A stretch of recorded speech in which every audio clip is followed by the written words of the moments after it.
Hi healthy viewers, welcome to our channel. నేను మీ doctor అంజలి. ఈరోజు మనం కొలెస్ట్రాల్ గురించి మాట్లాడదామండి. అంటే మన బాడీలో కొలెస్ట్రాల్ అనేది పెరిగితే మనకు ఏమేం సమస్యలు రావచ్చు. కొలెస్ట్రాల్ ఉంటే అంటే కొలెస్ట్రాల్ అనేది మన బాడీకి అవసరమే. కొంతవరకు హార్మోన్స్ ప్రొడ్యూస్ చేయడానికి, ఇంకా కొంతవరకు మనకు సెల్స్ ఏదైతే రక్తనాళాలు కానీ అవన్నీ ఉంటాయి కదా, దాన్ని వాల్ అనేది రెడీ చేయడానికి ఈ కొలెస్ట్రాల్ అనేది అవసరమే. కానీ అది ఏదైతే మన బాడీకి అవసరం ఉండే కొలెస్ట్రాల్ ఉంటుంది కదా, అది లివర్ అనేది రెడీ చేసుకుంటుంది. కానీ మనం ఇప్పుడు ఈ లైఫ్ స్టైల్ అనేది చేంజ్ అయిపోయింది కదా. ఇప్పుడు ఈ లైఫ్ స్టైల్ చేంజ్ వల్ల ఏమవుతుందంటే, మనం ఏదైతే ఫుడ్ తీసుకుంటున్నామో దాంతో ఎక్స్ట్రా మన బాడీకి కొలెస్ట్రాల్ అనేది యాడ్ అవుతుంది. ఆ కొలెస్ట్రాల్ వల్ల మనకు ఎప్పుడైతే కొలెస్ట్రాల్ బ్లడ్లో ఎక్కువ అవుతుందో ఆ కొలెస్ట్రాల్ వల్ల మనకి ఏమేమి జబ్బులు రావచ్చు అనేది మనం మాట్లాడదాం. ఈ కొలెస్ట్రాల్ అనేది ఓల్డ్ ఏజ్ వాళ్ళకే ఇంతకుముందు టెస్ట్ చేసేటవాళ్ళు. ఏమన్నా వీళ్ళకి హార్ట్ అటాక్స్ వస్తాయేమో, లేకపోతే బ్రెయిన్ అనేది డ్యామేజ్ అవుతుందేమో, కిడ్నీ డ్యామేజ్ అవుతుందేమో అనేది చాలా వరకు ఓల్డ్ ఏజ్ ఎక్కువగా అంటే 45 years దాటిన వాళ్ళకే చేసేటవాళ్ళు. కానీ ఇప్పుడు అంతా మన లైఫ్ స్టైల్ అనేది చేంజ్ అయిపోయింది. ఎక్కువగా మనం సిట్టింగ్ హ్యాబిట్, అంటే ఏది కూడా ఫిజికల్ ఎక్సర్సైజ్ లేకపోవడం వల్ల, ఇంకా ఏది పడితే అది ఫుడ్ మన ఆహారంలో అలవాటు అనేది మారిపోయింది. ఇంకా టైమింగ్కి అనేది మనం ఫుడ్ తీసుకోవడం లేదు. ఇంకా మనం ఎక్కువగా స్ట్రెస్ పడుతున్నాం, నిద్ర అనేది సరిగా ఉండడం లేదు. దానివల్ల ఏమవుతుందంటే కొలెస్ట్రాల్ లెవెల్ అనేది మన బాడీలో ఎక్కువగా ఇంక్రీజ్ అవుతున్నాయి. ఎప్పుడైతే మనకు ఈ కొలెస్ట్రాల్ లెవెల్ అనేది బాడీలో ఇంక్రీజ్ అవుతుందో అప్పుడు కొన్ని సిమ్టమ్స్ అనేది కనపడవు. మామూలుగా అయితే ఈ కొలెస్ట్రాల్ లెవెల్ పెరిగితే ఏం చేస్తుంది అంటే, ఈ కొలెస్ట్రాల్ లెవెల్ పెరిగితే ఏదైతే రక్తనాళాలు ఉంటాయో, మామూలుగా రక్తనాళాల్లో బ్లడ్ సప్లై అనేది బాగా ఫ్లో అవుతూ ఉంటుంది. ఇప్పుడు ఒక పైప్లో వాటర్ ఎట్లా ఫ్లో అవుతుంటుందో నార్మల్గా, ఇప్పుడు పైప్కి ఏదైనా అడ్డం పడింది అనుకోండి, అప్పుడు వాటర్ ఫ్లో అనేది ఎట్లా ఆగిపోతుంది కదా, అలానే ఈ కొలెస్ట్రాల్ అనేది రక్తనాళాలకి మొత్తం క్లోజ్ చేయడం అనేది జరుగుతుంది, అడ్డం పడడం అనేది జరుగుతుంది. ఎప్పుడైతే ఈ రక్తనాళాలకి అడ్డం పడుతుందో అప్పుడు ఈ రక్తనాళం అనేది, ఒకవేళ బ్రెయిన్కి సంబంధించిన రక్తనాళం ఉందనుకోండి, అప్పుడు బ్రెయిన్ని డ్యామేజ్ చేస్తుంది. అప్పుడు బ్రెయిన్ డ్యామేజ్ చేసింది అనుకోండి, ఒక్కొక్కరికి మెమరీ లాస్ రావడం, మతిమరుపు రావడం, ఇంకా ఎప్పుడైతే ఎక్కువగా బ్రెయిన్ డ్యామేజ్ అయిందో ప్యారలైసిస్, స్ట్రోక్ రావడం అనేది జరుగుతుంది. కాబట్టి ఇంకా ఒకవేళ హార్ట్కి, గుండెకి సంబంధించినది ఆర్టరీ అంటే రక్తనాళానికి ఎప్పుడైతే మూసుకోపోయిందో అది, అప్పుడు ఏమవుతుందంటే హార్ట్ అటాక్ వచ్చే అవకాశం ఉంటుంది. ఇంకా చాలామందికి చెస్ట్ పెయిన్ ఉంటుంది, అంటే గుండె నొప్పి అంటూనే ఉంటారు వాళ్ళు, కానీ వాళ్ళకి హార్ట్ అటాక్ ఉందా అనేది చెక్ చేసే ఈసీజీలో ఏ ప్రాబ్లం అనేది ఉండదు. కాబట్టి అక్కడ ఏమంటే కొంత భాగం మాత్రం ఇట్లా మూసుకో ఉండడం, అంటే కొంతవరకు మాత్రమే బ్లడ్ సప్లై అనేది తగ్గిపోయి ఉంటుంది గుండెకి. కాబట్టి వాళ్ళకి ఈసీజీలో ఏ ప్రాబ్లం లేదని వస్తుంటుంది, కానీ వాళ్ళకి ఎప్పుడు కూడా గుండె నొప్పి వస్తూ ఉంటుంది. ఎప్పుడైతే అది కిడ్నీకి సంబంధించినది రక్తనాళాలకి ఎఫెక్ట్ వచ్చిందనుకోండి, ఇట్లా క్లోజ్ అయిపోయింది అనుకోండి, అప్పుడు కిడ్నీ డ్యామేజ్ అయ్యే అవకాశం ఎక్కువగా ఉంటుంది. ఎప్పుడైతే రక్తనాళాలు కాలు కానీ చేతికి కానీ ఏదైతే రక్తనాళాలు ఉన్నాయో అది మూసుకుపోయినాయి అనుకోండి, అప్పుడు పెరిఫెరల్ ప్రాబ్లమ్స్ వచ్చే అవకాశం ఉంటుంది. ఇంకా కాళ్ళకి రక్తనాళాలకి సప్లై అనేది ఆగిపోయింది, పూర్తిగా బ్లాక్ చేసిన అనుకో, ఆ పార్ట్కి బ్లడ్ సప్లై ఆగిపోతుంది. అంటే అప్పుడు ఎట్లయితే ముక్కకి ఎప్పుడైతే చెట్టుకి నీళ్ళు అనేది ఆపుతామో ఆ చెట్టు ఎట్లా ఎండిపోతుందో, అట్లనే ఇది బ్లడ్ సప్లై అనేది రక్తనాళాల నుంచి బ్లడ్ సప్లై ఎప్పుడైతే ఆ పార్ట్కి పోదో అప్పుడు ఆ పార్ట్ అనేది కూలిపోవడం జరుగుతుంది. ఎక్కువగా కాలుకి గ్యాంగ్రీన్ అనేది వస్తుంటుంది కదా, ఆ గ్యాంగ్రీన్ కూడా రక్తనాళాలకి బ్లాక్ కావడం వల్లే అవుతుంటుందని.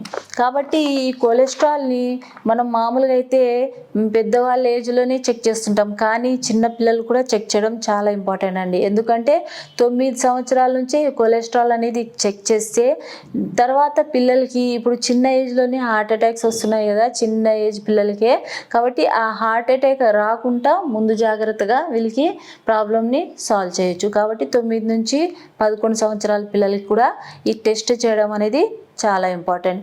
ఇంకా వాళ్ళ ఇంట్లో హిస్టరీ ఉందనుకోండి, వాళ్ళకి ఇంట్లో ఎవరికైనా ప్యారలైసిస్ ఉంది, హార్ట్ అటాక్ ప్రాబ్లమ్స్ ఉన్నాయి, లేకపోతే ఎక్కువ కొలెస్ట్రాల్ ఉంది అని హిస్టరీ ఉందనుకోండి, వాళ్ళ ఇంట్లో అయితే చిన్నపిల్లలకి 2 years నుంచే కొలెస్ట్రాల్ అనేది చెక్ చేయడం జరుగుతుంది.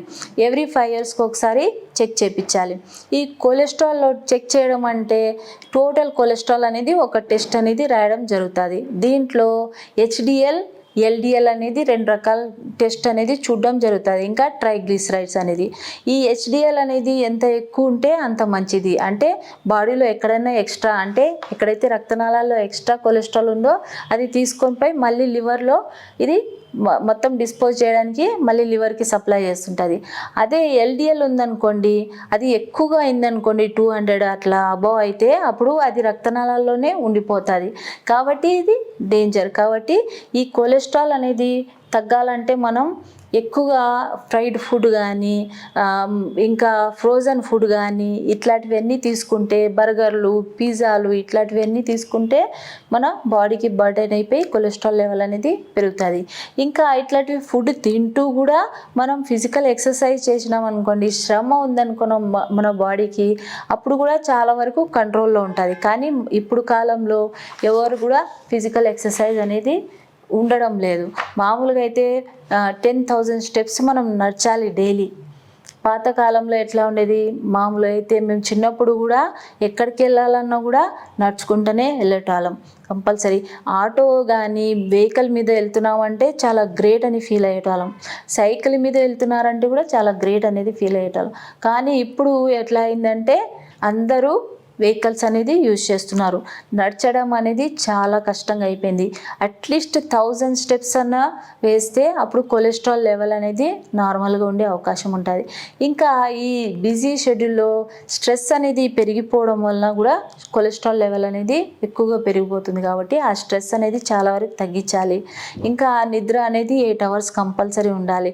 నిద్ర అంటే మామూలుగా అయితే చాలామందికి నిద్ర పోవడం అనేది పూర్తిగా డీప్ స్లీప్లోకి వెళ్ళకుండా నార్మల్గా అటు ఇటు దొరులుతా వీళ్ళు ఆలోచిస్తూ ఉంటారు. ఆ నిద్ర కాదు, మనకు డీప్ స్లీప్ అనేది ఉండాలి.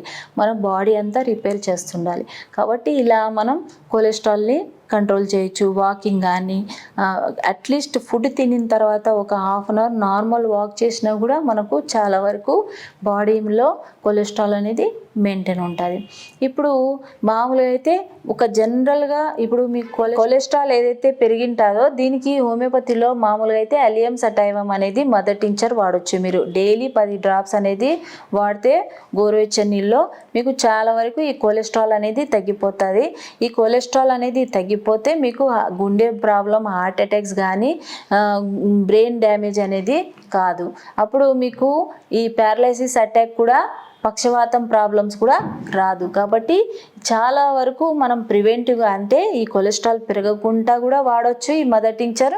లేదా కొలెస్ట్రాల్ ఎక్కువ ఉందనుకోండి అప్పుడు కూడా ఇది మదర్ టించర్ అనేది యూజ్ చేయొచ్చు. ఇంకా ఇది ఒక్కటే కాదు, ఎవరికైతే ఏ సిమ్టమ్స్ డిఫరెంట్గా ఉంటాయి, ఒక్కొక్కరు ఎక్కువగా డ్రింక్స్ తీసుకుంటారు, వాళ్ళకి ఇది కొలెస్ట్రాల్ అనేది పెరిగింటుంది, వాళ్ళకి డిఫరెంట్గా మెడిసిన్స్ ఉంటుంది. స్మోకింగ్ ఎక్కువ చేస్తుంటారు, కొలెస్ట్రాల్ పెరిగి మళ్ళీ స్మోకింగ్, వాళ్ళకి వేరే రకంగా ఉంటుంది. ఓల్డ్ ఏజ్ వాళ్ళకి ఎక్కువ కొలెస్ట్రాల్ ఉండే అవకాశం ఉంటుంది కాబట్టి వాళ్ళకి డిఫరెంట్గా మెడిసిన్స్ ఉంటాయి. కాబట్టి ఇది ప్రాబ్లమ్స్ బట్టి ఒక్కొక్కరు ఓవర్ వెయిట్ ఉంటారు, మళ్ళీ వాళ్ళకి కొలెస్ట్రాల్ ఎక్కువ ఉంటుంది, అది కూడా మెడిసిన్ అనేది క్యాల్కులేట్ డిఫరెంట్గా ఉంటుంది. కాబట్టి ఈ ప్రాబ్లమ్ని బట్టి కూడా మీరు సెపరేట్గా మెడిసిన్స్ ఇవ్వచ్చు ఈ కొలెస్ట్రాల్ తగ్గడానికి. లేదా జనరల్గా కూడా ఇది అలియం సటైవం అనేది మదర్ టించర్ మీరు జనరల్గా ఎవరైనా కూడా యూజ్ చేసినా కూడా మీకు కొలెస్ట్రాల్ లెవెల్ అనేది చాలా వరకు తగ్గిపోతుంది. కాబట్టి ఇట్లా ప్రాబ్లమ్ని సాల్వ్ చేసుకోవాలి. కానీ మీరు అనవసరంగా టెన్షన్ పడిపోయి ఇంకా ఎక్కువ ఇబ్బంది పడినారనుకోండి, ఈ కొలెస్ట్రాల్ అనేది తగ్గడం అనేది చాలా కష్టంగా ఉంటుంది. అనవసరంగా అలోపతి మెడిసిన్స్ వాడి మీకు సైడ్ ఎఫెక్ట్స్ వచ్చేటి కన్నా ఈ హోమియోపతి మెడిసిన్స్ వాడుతూ ఇంకా న్యాచురల్గా అనవసరంగా ఫాస్ట్ ఫుడ్ కానీ ఫ్రోజన్ ఫుడ్ కానీ, ఇప్పుడైతే చాలా వరకు నేను హైదరాబాద్లో చూసినాను, ఎక్కడైనా కూడా వెంటనే బేక్ చేసి ఇస్తున్నారు. అంటే ఫ్రోజన్ ఫుడ్ రెడీగా పెట్టుకుంటున్నారు. ఏదైతే ఫింగర్ చిప్స్ ఉన్నాయి, చికెన్ నగెట్స్ అంట, ఇవన్నీ కూడా ఏం చేస్తున్నారంటే ఫ్రోజన్గా అలానే నెలల తరబడి అట్లానే ఉంటున్నాయి. మళ్ళీ వీళ్ళు ఏం చేస్తున్నారంటే ఫ్రై చేసి వెంటనే సర్వ్ చేస్తున్నారు. కాబట్టి అట్లాంటి ఫుడ్ తీసుకుంటే మనకు ఎక్కువగా కొలెస్ట్రాల్ పెరిగే అవకాశం ఉంటుంది. ఎక్కువగా మటన్ అనేది దాంట్లో ఫ్యాట్ కంటెంట్ అనేది ఎక్కువగా ఉంటుంది. కాబట్టి మటన్ చాలా వరకు తగ్గించాలి. ఎక్కువగా వెజిటేరియన్ ఫుడ్ అనేది తీసుకోవాలి. ప్రోటీన్ శాతం మనకు ఎంత కావాలి అనేది చూసుకొని దాని ప్రకారంగా క్యాలరీ ప్రకారంగా కౌంట్ చేసుకొని మనం తీసుకుంటే సరిపోతుందండి. కొలెస్ట్రాల్ లెవెల్ అనేది పెరగదు. మామూలుగా అయితే చాలామంది ఏమనుకుంటుంటారంటే ఎగ్స్ తింటే కొలెస్ట్రాల్ పెరుగుతుంది అనుకుంటుంటారు. కానీ ఎగ్స్ వల్ల కొలెస్ట్రాల్ అనేది పెరగదు. కాబట్టి మీరు ఎగ్స్ మామూలుగా అయితే ప్రోటీన్ శాతం మీకు ఒక 36 గ్రామ్స్ కావాలనుకోండి, ఒక 6 ఎగ్ వైట్ తీసుకొని ఒక 2 ఈ ఎల్లో అనేది తీసుకుంటే మీకు ప్రోటీన్ శాతం అనేది చాలా వరకు కవర్ చేయొచ్చు. కాబట్టి ఇలా మీరు ఫుడ్ తీసుకుంటూ మీ కొలెస్ట్రాల్ని తగ్గిస్తూ ఈ హోమియోపతి మెడిసిన్స్ వాడుతూ హెల్తీగా ఉండాలని నేను కోరుకుంటున్నానండి. ఈ వీడియో కానీ నచ్చితే లైక్ చేయండి, షేర్ చేయండి, సబ్స్క్రైబ్ చేయండి.